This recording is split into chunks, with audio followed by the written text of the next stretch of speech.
के गर्दै हुनुहुन्छ आन्टी? मैले माला बनाउँदै छु। कसको लागि हो? गुडामा सप्ताह वाचन हुँदैछ। हजुर। गुरुहरुको लागि माला बनाएर पठाइदिनु पर्यो अथवा म लगेर जानु पर्ला भनेर। अनि आजकल त यस्तो फुलको अनिकाल छ, कतै फुल्या छैन। यो कसरी खोज्नु हो त तपाईले? कहाँ कहाँ भेटाउनु भयो? यत्रो माला बनाउनु भएछ।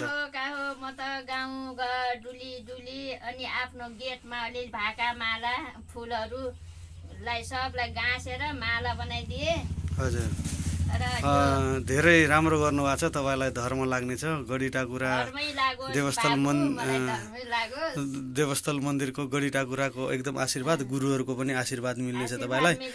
गुरुहरुको मलाई अब यति हजुर, यति राम्रा माला बनाउनु भएको छ। अनि मन्दिरमा अहिले माला लगेर जानुभयो भने तपाईँ भजन गीतमा छम्की छम्की नाच्नु पनि हुन्छ।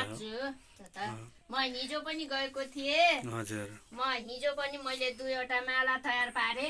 हजुर। फुलहरूको अभाव भयो, पुष्पहरूको।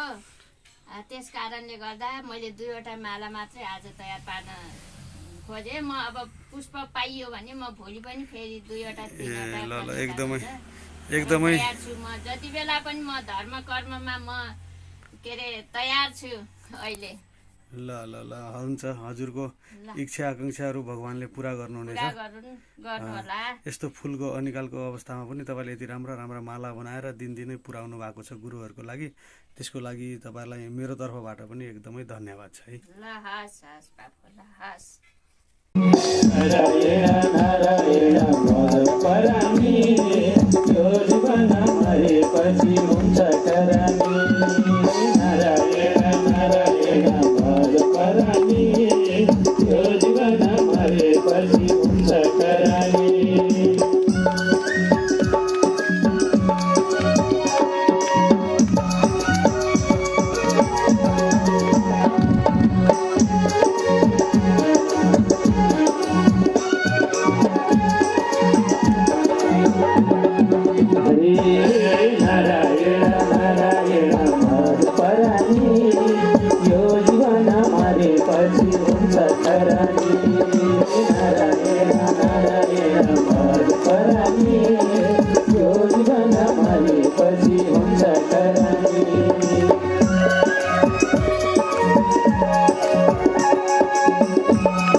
सधैँ हामीलाई हतारा, सधैँ हामीलाई